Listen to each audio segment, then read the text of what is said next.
Howdy Tutti Fruities, it's Navinger, and today I am bringing you another gameplay commentary. The background is Black Ops 2 League play on Raid. We were playing Hardpoint. It was a very good game for our team. We played well together, we rotated well, and we just covered each other. And so I thought I'd use it. It's a short gameplay, and that's alright, because what I'm talking about today is not going to take very long. So segueing into that, Grand Theft Auto 5. Now, a lot of you know that Grand Theft Auto 5 just released this past week. A lot of people got it. I think they made $800 million on the first day. In the first 24 hours of release, $800 million in copies of Grand Theft Auto 5 were sold, which is an astronomical amount of money.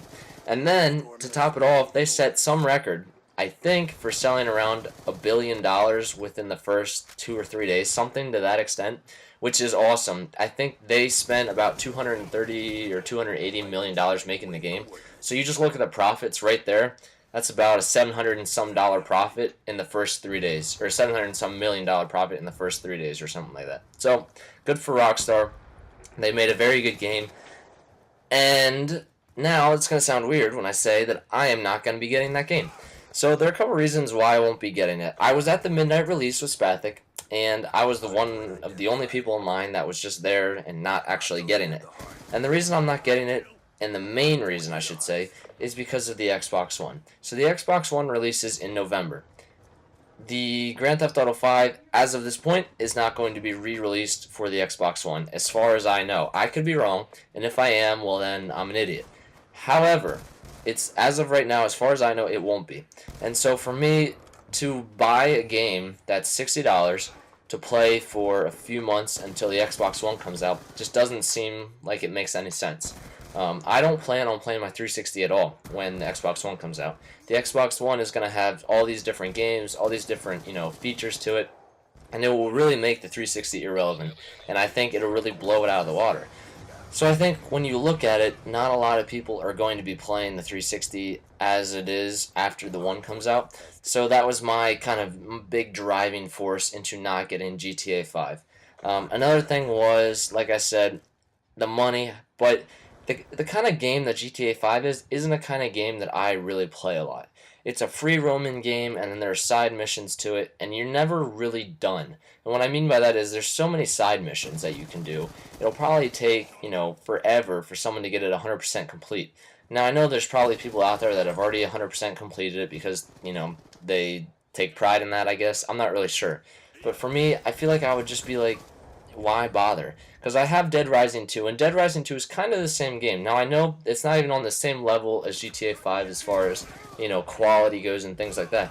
But Dead Rising 2 is kind of the same, right? It's got a whole bunch of these main missions, excuse me, and then it's got this free roaming aspect to it and all these side missions. And the reason I have man, I am getting my words mixed up. The reason I have Dead Rising 2 is because, one, it was free, and two, Spathik wanted me to play it so that we could play together and do the multiplayer. If it wasn't for that, I probably wouldn't have gotten it, because that's just not my kind of game. I'm not the kind of person that can just go on by myself and just walk around, do all this stuff until I get, another mission. That just seems super boring to me, and it seems very, very non-productive and a waste of my time. So I'm not going to do that, and that's kind of the same thing that GTA 5 seems. Now, I know there's a lot more things you can do in GTA 5 than you can in Dead Rising. You can, go and rob somebody. You can rob a bank. You can steal a car. You can just drive around the city and see the sights. You can fly things. You could go to the strip club and get a lap dance. I don't think you can do that in Dead Rising 2. So I understand where people would come from when they say, those two games are completely different. Navinger, you're not making any sense. I'm turning this video off right now. But, in my eyes, they are different, but in the same sense, they're exactly the same. So, I mean, it's kind of just like that, and that was another one of the things that, makes it not worth buying to me. Now, if it turns out that the Xbox One is going to have GTA 5, and that Rockstar wants to re-release it for the Xbox One, I can bet that about 99% of the time I would get that game. So, let's just say, for kicks and giggles, no, that's not right. I don't know. But anyway, I could bet you that I would get it if it would be re-released for the Xbox One. So, I mean, I would definitely get the game. It looks like a really fun game to play. It's just, it's not the right timing for me. I'm not going to get it when the new console is coming out soon. All that being said, if you are thinking about getting it, you should definitely check it out. Look at some of the videos from people posting on YouTube, or go to Twitch and watch some of the streams. I know the Optic stream just completed like a 54-hour GTA 5 marathon, I think. I'm not really sure. And I know there's a bunch of other streamers that are doing it till they're 100% complete. And then you've got Spathik. He streams it too. He streamed, I think, on YouTube for an hour and a half, hour and 45 minutes, something like that.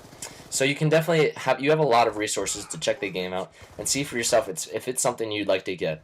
So, don't take my word for it. Go look for yourself, and if you want to get it, get it. Don't worry about the Xbox One. It's just not worth it. Anyway, guys, I hope you enjoyed this video. Thank you for watching, and I will see you guys later. Peace.